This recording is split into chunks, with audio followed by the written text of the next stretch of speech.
Hello, everyone, and welcome to Stories at the Way LA. We are so excited to have you here with us. We are back again with another powerful story. In fact, we have Michael with us today. What's up, Michael? Hey, how's it going, bro? Thank you so much for having me. Super excited to share my story and just really show what God's done in my life. Yeah, bro. No, we can't wait to hear more of it. And, I know your story, but I can't wait to hear even more about it today. And, there's so many people that need to hear your story. So let's really start with how you grew up, and what were some of the negative things that you were exposed to growing up? Yeah, definitely. So I think before starting off with that, I'll say, I didn't grow up in a Christian household. I didn't grow up really knowing God until I was in 1920, so we'll get into that though. But I didn't have any backup from the word. I didn't know the word.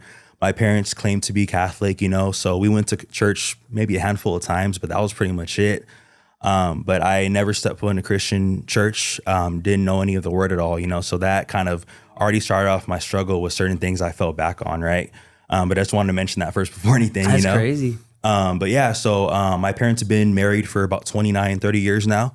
Pretty much when I was 8, 9 months old, they got married. But as a whole, as a family, I have 5 siblings. So I have 2 half siblings that are older than me from my dad's previous relationships before getting with my mom. And then I have 3 siblings of my own, but the age gap is pretty big. I mean, my sibling closest to me is about 12, 13 years apart from me. Wow. So pretty much you could say like as a kid, I was like the only child, Yeah. Didn't really have any siblings, until I got older. But even by the time I got older, I didn't really have like that relationship with my siblings because the age gap was so big and I was out doing other stuff, Different interests and things like that. Yeah, exactly. But growing up, I remember my parents both worked, a job and full-time jobs, and me and my dad had a really close relationship when I was younger from, 1 years old to 7, 8 years old. And, we bonded on things like cars, basketball, so all the likes that I still have right now, all the things that I enjoy, I got from my dad, which is really cool. And those memories I'll live on forever, but, it was tough because at the age of 7, I got diagnosed with something called Tourette syndrome. And what that is pretty much, it's like a neurological disease. There's a mild case and there's a severe case. I had the mild case, thank God. Okay. Where it's pretty much, I guess you could say it's like twitching aspects where, I had to do things like blinking my eyes a certain amount of times. I was clearing my throat all the time. It was kind of disruptive, but not to the point where I had to be put in like special ed classes in elementary school. But it was definitely something that kids in the playground, asked about. They were curious about it, Yeah. And as I got older, kids started getting more, rude about it, being very vocal, like, hey, what is that kid doing? Giving me nicknames on the playground, things like that, So I was dealing with rejection at a young age in elementary school because of that as well. I also went to 4 different elementary schools from 1st grade to 5th grade pretty much. So always having to adapt and make new friends throughout the way, And on top of that too, when I would say between 4th and 5th grade is my parents went through a rough time in their marriage. They didn't get divorced, but there was a lot of talk about it. And they ended up getting separated for almost a year in total. And my dad moved out of the house. And, so during that time, I was dealing with the spirit of rejection from school, but also at home too. I'm so used to seeing my dad at home, right? But it was one of those things where, woke up in the morning, didn't see him there, didn't see a lot of his stuff. He would come in, pack his bags and start leaving here and there. It happened for almost a year.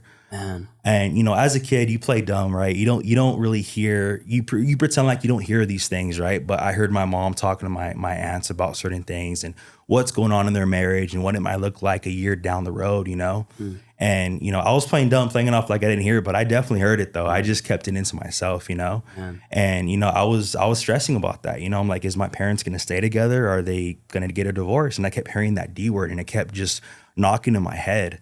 And it was a tough thing to really swallow. And it got to a point where, like I said, I was dealing with rejection at school, rejection at home. My dad would see me on the weekends during that small portion of time. We'll go out to eat, we'll go out to eat ice cream, but just he felt disconnected from me. And it was because of what he was stressing on through the marriage and possible divorce, But by the grace of God, my parents got back together right when I started middle school. And they reunited, they began living together again. It was okay, but that's where I started hearing, the curse words. I started seeing right in front of me. I got a front row seat ticket to them arguing, them calling each other names, rejection, division in the family. And like I said, this is all right before like my mom had my oldest brother that was closest to me in age. Okay. You know, so I'm starting middle school. Wow. I'm seeing all these all this fighting for my parents, and I'm also witnessing bullying now at school. Kids are questioning it more. They're being more, rude about it, And I remember getting in my first physical fight, probably 7th grade, I would say. And this kid was calling me a name, and I was filled up with so much frustration, so much anger. My parents always told me, like, don't put your hands on anybody, don't ever start a fight. But my dad always told me, unfortunately, he's like, hey, if someone picks a fight with you, like, you could lay hands on them to obviously defend yourself. And that's what happened, and I raged out, and, me and the kid got put in the principal's office, and it was one of those things that, I come to realize, like, okay, after that incident, that kid stopped messing with me. And I'm like, I had to sit back and think, like, man, like, this can actually work. And I was thinking of it obviously from a different perspective, right? From a perspective of anger. Right. I low-key kind of wanted power. I wanted authority because I had no control in my life. You got to, think that, like, I had no control of how my parents' situation was with them fighting. I had no control of the kids bullying me to a certain degree, right? Because then I had control of them bullying me by the way I was able to fight them and pretty much fight for myself, right? Defend myself. And I started seeing things in a different perspective. And that's where things kind of took a turn. 7th to 8th grade is where it got even worse, because then I started really fighting other kids. And it was to a point where, like I said, I was just raging out. I started witnessing that I would black out during these fights.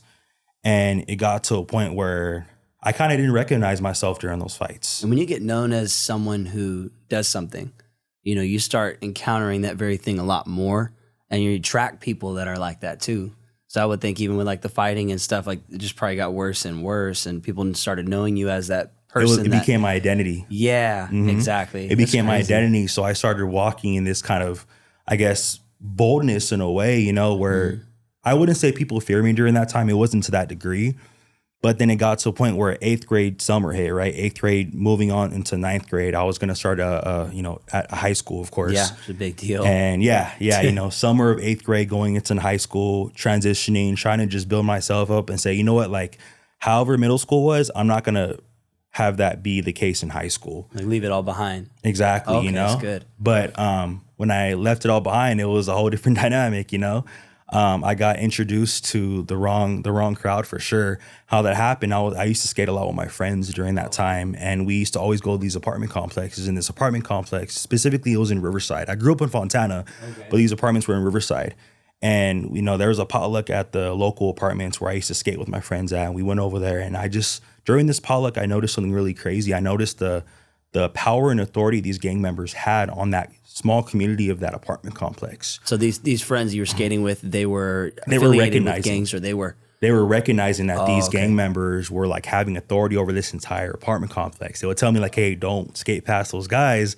They're going to talk to you and try to get you into stuff. And I'm like, okay. And I'm curious about it because I'm already walking in that kind of spirit already, right? Yeah. So of course I walk by, I have a discussion with them. They're telling me about all this stuff, So when I go into 9th grade, I'm fully influenced now, right? I'm fully influenced, right? To the point where I'm pretty much walking around with these guys. I'm being around these guys. I get jumped in with these guys. So now I'm pretty much a part of this crew, part of this gang, whatever you want to say, And it got to a point where I fully experienced like that power, that authority, but it was from the streets. It was from the neighborhood. I started seeing how people look at me. Some people even fear me to a certain degree. And deep down inside, I knew that wasn't right. But it was something I guess I put a filter on myself so people wouldn't mess with me, people wouldn't bully me, people wouldn't treat me a certain way that I remembered in middle school exactly, And the enemy definitely used that to kind of put that identity and that disguise over me to cover everything else I was dealing with emotionally, So, and obviously between all that, 9th grade, 10th grade hit, 10th grade, I went to 3 different schools in that one semester of sophomore year. No way. Yeah, I got kicked out every single time of every single school to the point where I was getting kicked out of the district almost, and they wanted me to consider going to continuation school. But if I went to continuation school, I wouldn't went to school with all the kids that I was beefing it with that gang and everything too. So my mom tried the absolute best she could to like get me out of that kind of situation. She put me in, this is like where I really give my mom a lot of props. She put me in anger management classes. She put me in a scare straight program. Like she did everything she possibly could to get me out of there. And even my dad too. My dad, I forgot to bring it up, but he grew up like that too. No way. He grew up around gangs in LA too. And he would always tell me, even when I was younger, going through that, he was like, don't you ever follow my footsteps. And what is that? A generational curse. I went through the same exact thing too, Wow. And it was because I didn't know the word of God.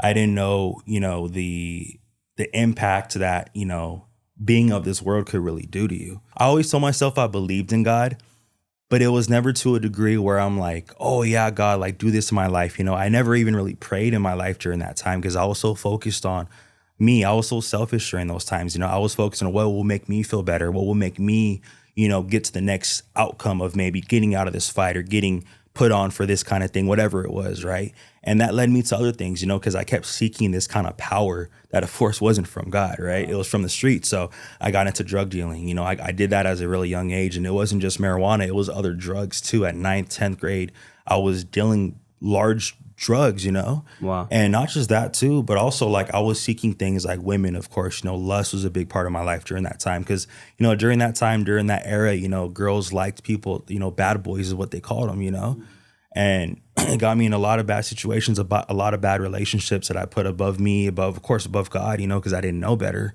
And the best my parents could really do was just try to help me out with what they felt they could manage from me, right? So mentally speaking, I was always dealing with stress. I was always dealing with anxiety, depression, because I was always looking over my shoulder like, what's next? Yeah. Who am I going to have to fight next? If I fight someone, if I win, they're going to jump me. Or, they're going to, in the streets, you call it green light. They're going to green light me, which means that they pretty much will put a target on your back, And I was constantly looking over my shoulders. I was constantly worried about that. And, my parents didn't know I was going through all that stuff. But my mom for sure knew about anxiety. She knew about stress. So she did the best she could. She put me on antidepressants. She got me the right help. She thought, that would help me. I was seeking therapy sessions. Like I said, I was going through anger management classes. I was going 3 times a week sometimes, But I always had in the back of my head, like, okay, I just want to be done with these classes.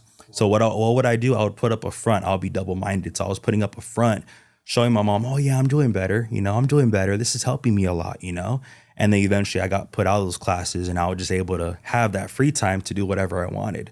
So what I was trying to do was pretty much earn my parents' trust back by showing that I was doing good in these programs. Reality, I'm sneaking out again. I'm lying to my parents, telling them I'm sleeping at so-and-so's house when I'm actually going somewhere else and doing other stuff. Do what you wanted to do. Exactly, Man. But like I said, a lot of it was me trying to seek control in my life. And not just that, but also got me into addiction. I was addicted to smoking for a long time. It was one of those things I just could not break because that was, for me, my antidepressant. Okay. Marijuana was, exactly. It was my escape, because, me getting high was something that just got my mind to really just go in a different place. I didn't have to worry about everything I was stressing on, I didn't have to worry about that whatsoever. It was just, I was relaxed. I was free. Reality, I'm not though, right? I'm under bondage, Right. But it was one of those things that I really was deceived by that. That was a big portion of my life as well. When did you realize that you are in some form of bondage or that you were living a lie or just tired of living the life that you were living? When was your lowest point? So I will say, I feel like the Holy Spirit definitely was trying to reach me at certain points in my life before me actually committing to Jesus for sure. I didn't give my life to Jesus until 2020, I would say. During the middle of the pandemic. But I will say there is definitely points in my life where I definitely felt, now being a believer, that God was in those moments. There was a time we did a shootout. I was 15, 16 years old. We had a shootout in a gas station. Think about that, like bullets not hitting any kind of gas tanks, any kind of gasoline tanks, right? And by the grace of God, like everyone that was involved didn't get shot at all, So moments like that really get me to realize like, wow, like those were miracles right there. Like I should not be here right now. But it's because God had a bigger purpose in my life, right? But also, too, I feel like it was to a certain degree that, like, because also one thing I forgot to mention, I was really involved in music. So one thing that I feel like God tried to place in my life, but I was, of course, deceived, was music. I had the gift of music. And I was always involved, I was always, of course, before being a believer, I was into secular music. I was into 90s gangster rap, gangster hip hop, Right. So I was really influenced by that. So There was a point in my life when I was about 16, 17, I was trying to get out of that lifestyle. And the only way that made me feel kind of comforted, besides, of course, smoking, was music, making music. Wow. So I got involved in making music. I went to a local music store, bought some music equipment, and started recording myself. I started, writing down raps, writing down lyrics, right? And just really pouring out how I felt. And it's crazy because when I first started doing music, I realized now that like I was trying to be positive, but every time I try to be positive, a negative thing in my life happened where then my positivity in my music became negative again. Oh, and it was it was like a teeter-totter effect where I'm trying to get positive and then boom, something in my life is negative. Circumstance just takes over. Exactly. So I that. started doing music at 16, 17, and it got to a point where, I started recording other people. And, it got to a point where I started actually getting kind of involved with music locally. And it was during that time, it was cool. Everyone that I went to school with was doing it with me. And it got to a point where I would literally go to school with the duffel bag with all my equipment, my laptop, everything, and just be ready to record after school, Wow. And it got me to then pursue music as a degree. So I went to audio production school, got my bachelor's degree in audio production, where I obviously, learned how to mix, master, record in studio sessions, do live sets, things like that. And, God tried to reach me in those moments too. I remember there was a time I had a mentor, and this is when I was still doing secular music. I was trying to get signed into a label. And there was this mentor I had that he came from the secular music lifestyle. He did songs with semi-big artists, and he became into Christian hip hop. And during this time, God used my wife, of course, and also him to reach me and showing me like, hey, like you have a bigger calling. What you're doing with your music isn't your actual calling. The enemy's trying to deceive you. But I was so locked in my mind that I want control. I'm going to be selfish. I want to do music for me. I want the fame. I want the money, right? And it got me just to not even listen to what they were telling me, My wife at the time, she was going to church more than me for sure. We were just dating during that time. We weren't married. So we were just dating our first year in. Her family was really influencing her to go to church. So she would start going to church here and there where she lived in LA. And then my mentor, like I said, during that time was a Christian hip hop artist, Right. and he was trying to influence me as well too. Wow. And still I was locked up in that bondage of just like lies, like, no, you can't do that. You're a sinner. You're not perfect. You can't do this kind of stuff. God isn't going to use you. Like you're meant to do music of the world. And I was so focused on, like I said, just fame and money and just trying to get involved. And that another thing too is I feel like God definitely put me in leadership positions to lead people. There is 2 moments where I was doing music and I was in a group of guys that were doing music together. Funny enough, I was both times on those groups. I had the youngest person in that group. Guys were 3, 4, 5 years older than me, but they wanted me to lead the group. They wanted me to lead the finances. They wanted me to lead the production part of the music, the scheduling part of it, Influence with them. Yeah, but me knowing as a believer now, I'm kind of looking at it back and it's like, man, it's crazy because like God has always reached me to lead people and be like a part of leading groups, But yeah, it's crazy, man, just how music really influenced me. But now I can honestly say that God is using me now for obviously building up his kingdom, for glorifying him for sure, between music, between leadership, and of course just being a husband and father now for sure. Yeah, bro. No, that's super powerful. So we came out of college. Is that where you met Sarah? Is that where you guys met each other? Yeah. So I was so it was her. Let me see. So she was a junior in high school, and I just started college. Like I just started college too, freshman year too. And I was doing music, of course, a little bit before her too, right? Okay. And it was crazy because like she lived in LA. I lived in the Inland Empire where I grew up, right? So we were a far distance away, right? Yeah. But just the way we met was like crazy too, And instantly we just had this like attachment to each other too. But of course, like, during that time we both didn't know the word. We didn't seek God at all in this, Yeah. So our relationship had a lot of pivotal points where, we're doing good, then we get into arguing. We're doing good, and then we're doing this, right? We didn't center our relationship around God at all. Right. So it was hard as young adults trying to, be in love, but also do it the right way, Especially with the mentorship too in the future, that helps so much. Yeah. So coming out of now you're in the relationship, you're involved in music. When was your turning point? When did you choose Jesus, and what did that moment look like for you? For me, so we started going to the Way in the Hallmark campus in San Bernardino. We started going about 2016. Okay. And the way that worked out was my wife, Sarah, she went to college with one of our leaders of the Way LA now. Funny enough, his sister Nice. And they were roommates in the dorms, you know. Wow. And this was 2016. And what happened was my wife went twice, maybe during youth service at the Hallmark campus. And then my wife told me, she's like, hey, you know what? Like, we should go. Like, we should definitely go. And it's crazy because during that time, me and her just got into a really, really, really big like argument, a fight where we almost broke up. So I'm like, you know what? Like, let's try it. I'm down. Let's just give it a shot. Why not? Right? What's the worst that can happen? Right? And before that, we went like 2-3 times to like another church in LA. Oh, okay. Tried it out too, you know, but it was close to home. You know, it just felt right, you know. So we went. After a couple services, we both did altar call. We both had the calling, you know. But when we went to the altar call, things didn't really change for us in the beginning. I'm going to be honest. We were still holding on to a lot. I was holding on to my addiction to smoking. You know, me and my wife, well, during that time we were dating, but we were still arguing, you know. And, you know, what God showed me was like I had to really submit everything to him. I wasn't submitting everything. During that time, yes, I was going to church, you know, but I was, honestly, I'm going to be honest, I was being a lukewarm. I wasn't submitting my music to him. I was still doing secular music. Also during that time, you know, I had mentorship, but I was shying away from mentorship. I was in a DG, but I wasn't dedicated. I wasn't really allowing God to really speak to me because I wasn't putting myself in position for those things. Yeah. I was being selfish, you know, and during that time too of being selfish, you know, I same thing, it was a turning point, you know. I had to literally be on my knees and just crying out to God and be like, God, like, I need to release this, you know? And, you know, what happened was me and my wife got married in 2018 at the Hallmark campus during one of the marriage challenges. Come on. Yeah, Man. during the marriage conference. That was That's awesome so in 2018. Cool. Wow. And during that time, we also had our first son too. So yeah, it was crazy, you know. Dude. So that was 2018. And then after that, we got baptized in 2020. Okay. And I felt like it wasn't really until the pandemic hit was when we really started fully submitting to God and really receiving all this revelation, all this clarity, all this vision of really what he had planned for us, you know? Because like I mentioned before too, like, you know, my wife, she grew up born and raised in LA. And I remember we're in a Holy Warriors 2 class.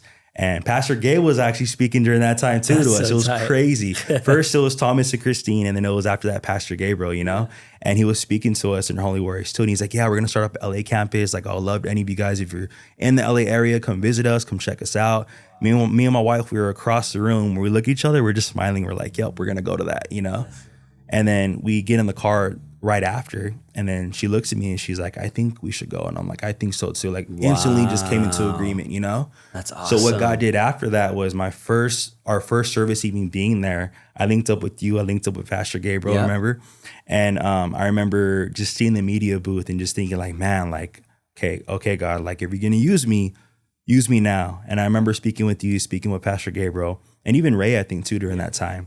And you guys are saying like, yeah, we would love to have you for media. And like I said, you know, I have my degree in audio production, and like now God has been showing me that the gifts that he gave me, even before I even knew of him or knew and started following him, like he's still going to use me for it, you know? That's awesome. And I'll tell you right now, like my biggest growing point now has been like me, of course, fully submitting to God, me fully giving everything to him, but also too like serving. Serving has been a big portion of, I think, mine and my wife's growth for sure too. Can you share a little bit about where you're serving now? Now it's not just media, it's in a few other things. Can you kind of share on you and Sarah's journey and where you guys are doing, you know, now in LA? Yeah, definitely. So we're definitely called to, of course, you know, for me, it was media in the very beginning, you know, but God showed me he had a bigger plan. So I'm serving in the altar team now. I'm serving in leadership DG as well too. Yeah. You know, definitely. And also you guys are having me teach some of the Holy Warriors classes too. That's right. Which is where, you know, I got vision from the first place of theway.la too. You know, it's crazy, cool. You know, and just to think too that like, you know, when I was a teenager, like I had no purpose. I felt like I had no calling. I felt like I had a false identity over my life, which is really what it was, you know? And just to think that like, you know, God turned everything around just to glorify him, to use him. Like I was always that quiet little kid, you know, in the corner of the room, getting picked on, getting bullied on, you know? And then it turned into me being this outrageous teenager with all this rage, all this anger.